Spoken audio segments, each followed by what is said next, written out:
Assalamualaikum warahmatullahi wabarakatuh. Kembali lagi dengan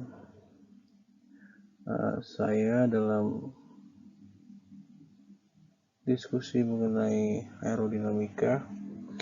Jadi sebelumnya kita sudah membahas mengenai Buckingham teori ya, atau teorema Buckingham, di mana dasar-dasar dari Buckingham itu merepresentasikan perbandingan parameter yang non-dimensional atau yang tidak memiliki satuan yang akan diaplikasikan di dalam pembelajaran aerodinamika.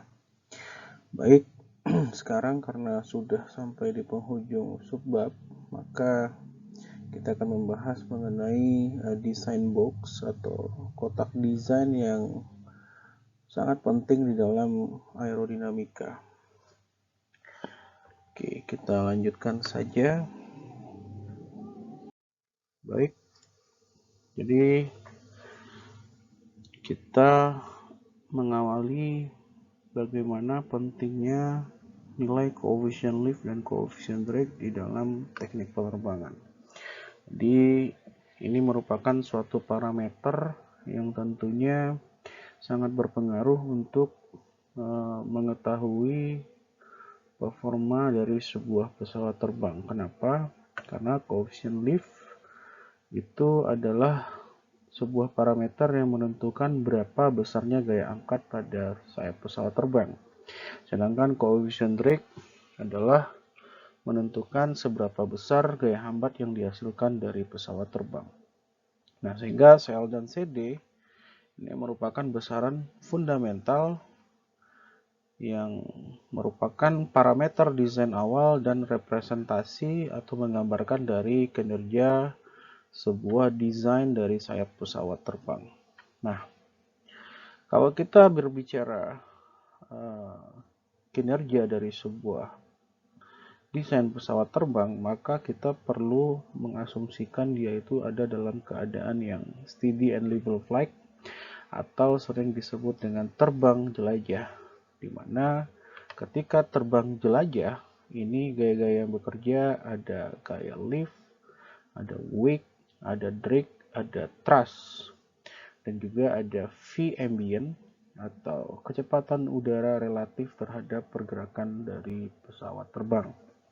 Nah, kalau kita mengasumsikan pesawat itu ada dalam kondisi steady and level flight atau terbang jelajah, maka biasanya untuk pesawat konvensional itu lift sama dengan wake dan thrust sama dengan drag. Artinya kalau lift sama dengan wake itu gaya-gaya yang bekerja tidak ada yang naik ke atas atau tidak ada yang turun ke bawah, sehingga dia akan mempertahankan ketinggian altitude-nya. Terus juga ada thrust sama dengan drag, ini artinya adalah tidak ada percepatan yang dihasilkan selama pesawat terbang tersebut ada dalam kondisi steady and level flight. Makanya di sini kalau kita perhatikan bahwasannya tidak ada percepatan yang terjadi pada pesawat terbang selama terbang steady and level flight. Nah, untuk kebanyakan penerbangan, khususnya pesawat terbang konvensional, maka besaran daripada lift dan wake itu lebih besar dibandingkan dengan thrust dan drag. Jadi gaya-gaya yang bekerja ya. Dan ini diwakilkan oleh besaran vektor ini. Lift itu panah vektornya lebih panjang dibandingkan dengan thrust dan drag. Begitu juga dengan wake ya. Nah, untuk membandingkan berapa besaran antara gaya angkat lift dengan gaya hambat, itu kita sebut dengan parameter lift to drag ratio.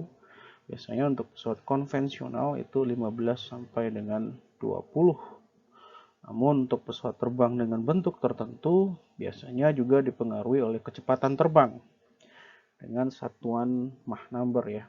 Jadi Mach number harusnya rekan-rekan sudah tahu definisi Mach number dan juga Reynolds number yang menyatakan aliran tersebut ada dalam kondisi apakah laminar, transisi, ataupun turbulence.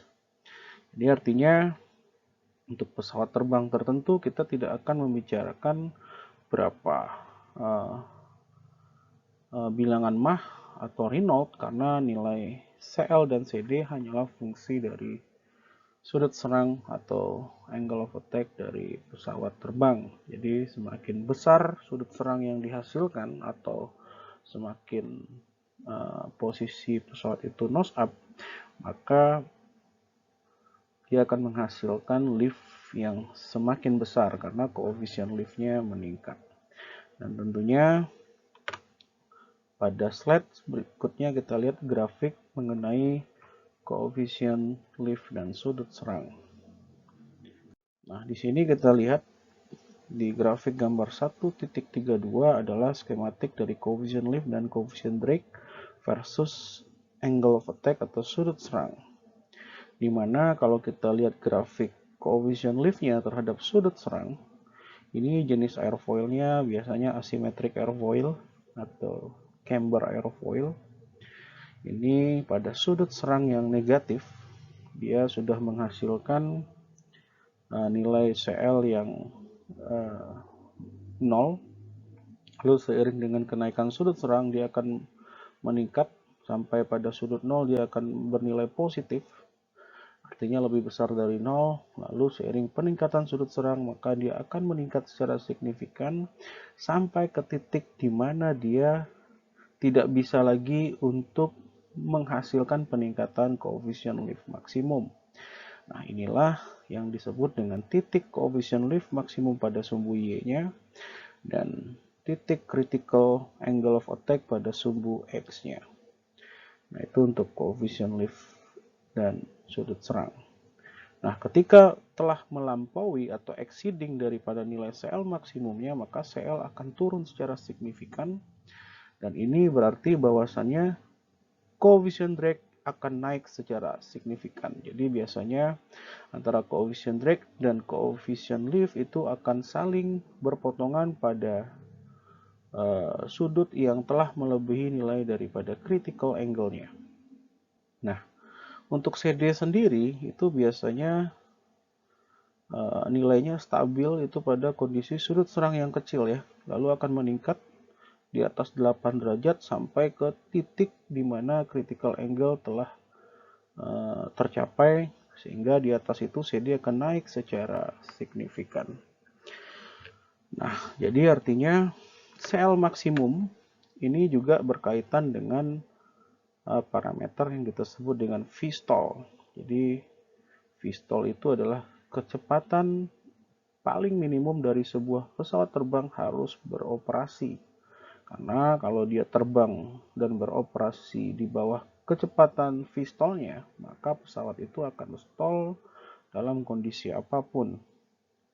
Apakah dalam kondisi climb, apakah dalam kondisi cruising, ataupun dalam kondisi descent.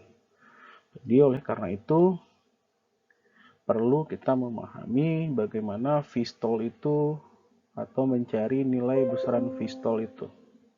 Nah, nilai dari besaran Vstall itu didapat juga dengan menggunakan persamaan lift. Jadi lift sama dengan setengah rho V kuadrat dikali CL dikali S, maka di situ ada parameter V kuadrat, maka yang kita cari V kuadrat sama dengan 2L dibagi rho dikali CL dikali dengan S, karena S itu surface area ya. Sehingga karena dia V kuadrat, kalau kondisi dia cruising berarti lift sama dengan wake ya. Sehingga untuk Vstall-nya itu sama dengan akar 2W dibagi rho dikali S dikali dengan CL. Nah, dari persamaan ini dapat kita simpulkan bahwasannya nilai Vstall akan semakin kecil apabila nilai CL itu akan semakin besar. Jadi kira-kira seperti itu. Nah, kita lanjutkan ke slide berikutnya ya. Jadi untuk menghasilkan CL yang semakin besar biasanya pada sayap pesawat itu ditambahkan komponen penambah gaya angkat yang kita sering sebut dengan high lift devices. Ada flip, slat, dan slot. Jadi ketiga komponen ini Kalau flap itu terletak di belakang, slat dan slot itu terletak di bagian depan.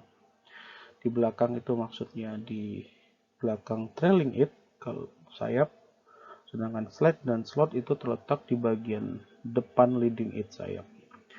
Jadi ketika komponen ini digunakan dan dikombinasikan, dia akan menghasilkan nilai CL yang maksimumnya akan mencapai nilai yang berkali-kali lipat dibandingkan dengan tanpa menggunakan flap dan slat kombinasi ya. Nah, jadi kalau dia tidak menggunakan flap, slat, dan slot, maka yang terjadi adalah nilai CL maksimum itu murni dihasilkan dari interaksi antara suatu benda dengan aliran udara yang mengalir di sekelilingnya. Dan tentunya biasanya nilainya jauh lebih kecil dibandingkan dengan yang menggunakan komponen penambah gaya angkat seperti pada gambar 1.33. Jadi ini ya.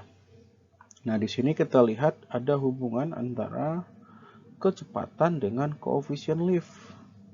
Nah, kalau pesawat terbang ada dalam kondisi kecepatan mendekati kecepatan Vstallnya, biasanya dia membutuhkan nilai lift yang besar. Oleh karena itu, posisinya harus dalam kondisi pitch up atau nose up ya. Dimana dalam kondisi ini, berat yang dihasilkan oleh keseluruhan pesawat terbang itu harus ditopang oleh sayap. Dimana untuk menghasilkan atau mengcounter wake pada saat dia nose up ini, dia harus menghasilkan lift sebesar-besarnya dengan mendekatkan sudut daripada sudut serangnya mendekati CL maksimum sehingga dia pitch up. Namun kalau kecepatannya semakin tinggi, maka posisi daripada pesawat tersebut dia tidak perlu melakukan posisi sudut yang dimana sudut serangnya besar atau dia harus pitch up atau nose up ya. Jadi kira-kira seperti itu. Oke, sekarang kita lanjutkan. Ini adalah gambar 1.34 dimana menyatakan sebuah skematik variasi dari koefisien drag pada kecepatan terbang mendatar ya. Jadi tadi yang ini adalah bentuk dari sebuah penampang yang menghasilkan drag yang cukup kecil, sedangkan yang ini adalah bentuk penampang yang sangat-sangat menghasilkan drag yang cukup tinggi. Nah, ini biasanya disebut dengan poor aerodynamic shape, sedangkan yang ini adalah ini low drag aerodynamic shape. Jadi perbedaannya ya tentunya dari bagaimana interaksi aliran udara itu mengalir pada sekeliling benda ya. Oke, jadi kira-kira seperti itu.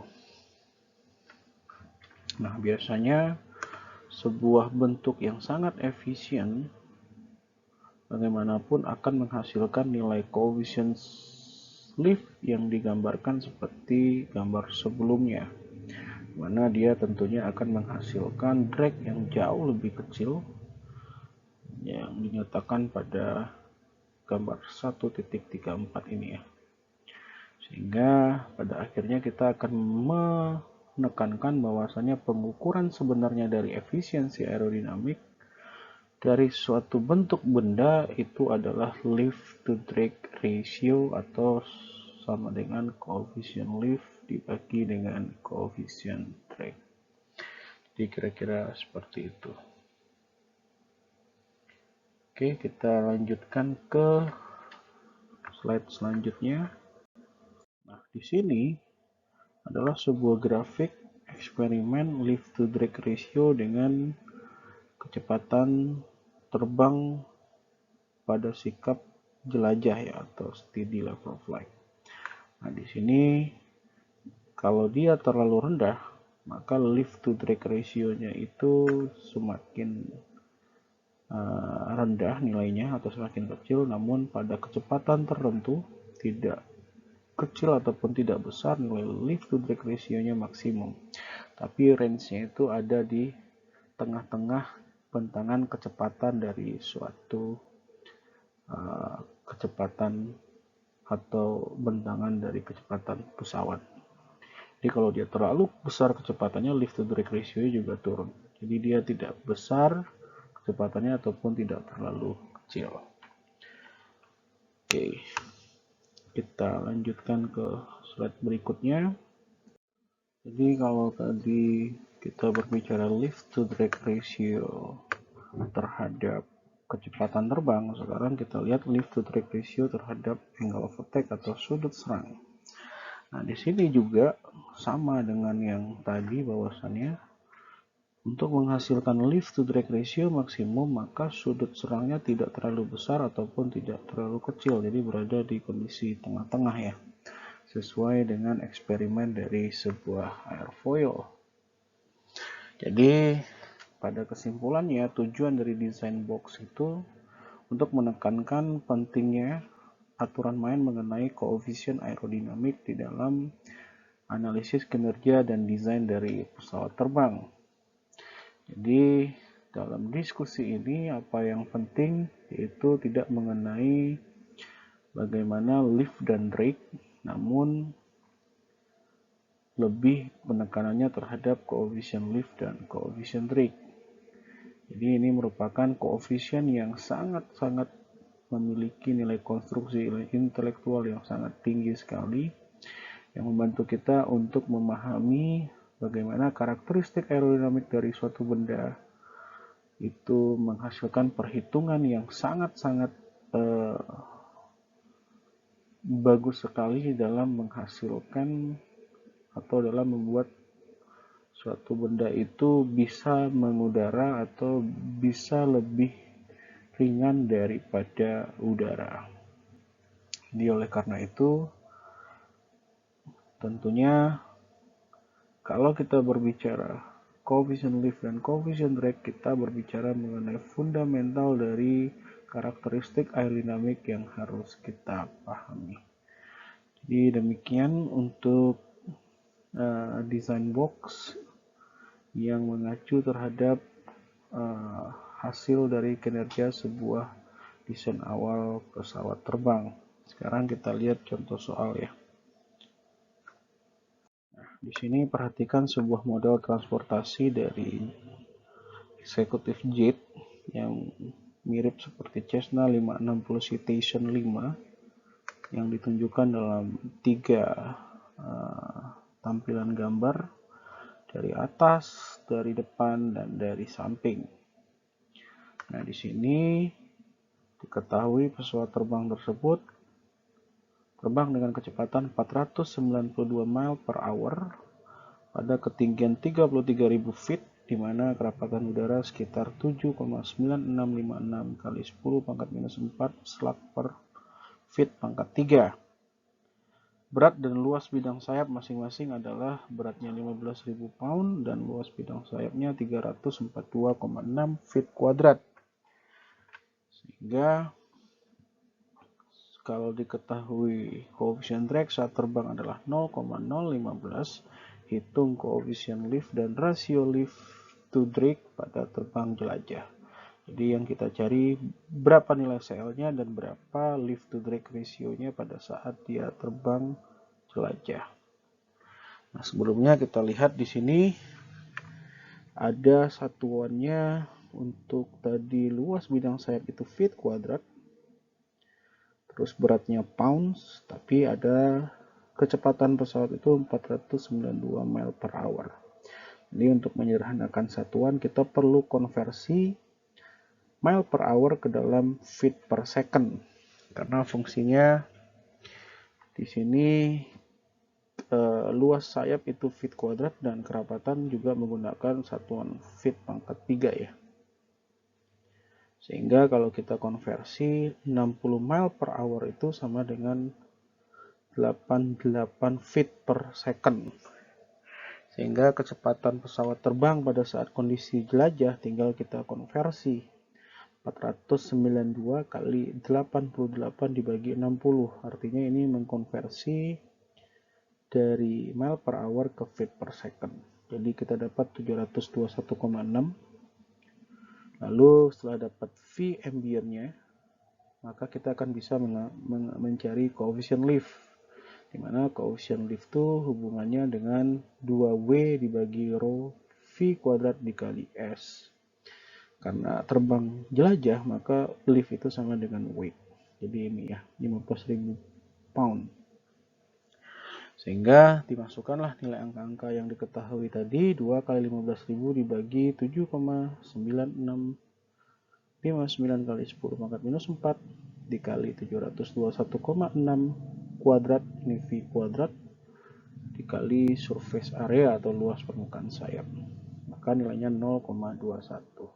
Sehingga lift to drag ratio itu sama dengan coefficient lift dibagi dengan coefficient drag. Maka nilainya adalah 14. Jadi itu untuk soal nomor 1. Sekarang kita lihat soal nomor 2. Pesawat yang sama seperti yang dijelaskan dalam contoh 1 itu memiliki kecepatan stall di permukaan laut sebesar 100 mile per hour, di mana berat lepas landas maksimum MTOW-nya 15.900 pounds dan kerapatan udara sekitar pada permukaan laut adalah 0,0023778 slug per feet pangkat 3. Hitung nilai koefisien angkat maksimum untuk pesawat. Nah, kalau diketahui kecepatan stallnya adalah 100 mile per hour, kita harus konversi juga ke dalam feet per second. Jadi Vstall 100 mile per hour kita konversi ke feet per second, maka masukin nilai 88 dibagi 60. Sehingga menghasilkan nilai 146,7 feet per second. Sehingga nilai koefisien angkat maksimum untuk pesawat tersebut, maka CL max-nya sama dengan 2W dibagi rho dikali V kuadrat dikali dengan S, maka CL maksimumnya itu adalah 1,81. Nah, V-nya itu sudah ditentukan ini tadi, terus luas sayapnya seperti soal nomor 1 dan rho-nya diketahui dari soal ya. Jadi kira-kira demikian. Nah, sekarang tugas kalian adalah menghitung coefficient lift dari wing dan dari tail dan coefficient lift total pada pesawat. Nah, ini gambarnya. Ini Q ini adalah setengah rho V kuadrat atau tekanan dinamik ya. Ini udah ada rho-nya, udah ada kecepatan V kuadratnya. Ini lift-nya. Ini luas sayapnya atau wing surface. Nah, gimana cara menghasilkan coefficient lift wing? Nah, ini di bagian tail horizontal stabilizer biasanya Q-nya sama. Namun lift-nya 0,87 Newton, terus surface tail-nya 0,1 meter kuadrat. Lalu bagaimana cara menghitung coefficient lift detailnya? Lalu bagaimana cara menghitung coefficient lift total yang bekerja pada pesawat, baik itu di wing dan di tail. Jadi selamat mengerjakan tugas nomor 1 dan tugas nomor 2 ya. Nah, tugas nomor 2 ini kalian juga harus melakukan pencarian terhadap nilai daripada coefficient lift dan coefficient drag, di mana fungsi coefficient lift merupakan fungsi coefficient drag merupakan fungsi daripada coefficient lift. Ini persamaannya ya. Terus juga kalian diminta untuk mencari lift to drag ratio dengan kecepatan penerbangan berkisar antara 70 feet per second sampai 250 feet per second. Dibuat beberapa pengamatan dari grafik tentang variasi besaran-besaran ini dengan kecepatan. Oke, mungkin demikian mengenai design books tentang aerodynamic efisiensi, khususnya nilai daripada CL dan CD. Untuk tugas mohon dikerjakan dan kita akan langsung masuk ke bagian fluid static atau statika fluida mengenai gaya apung untuk next videonya. Saya cukupkan, wabillahi taufik walhidayah. Assalamualaikum warahmatullahi wabarakatuh.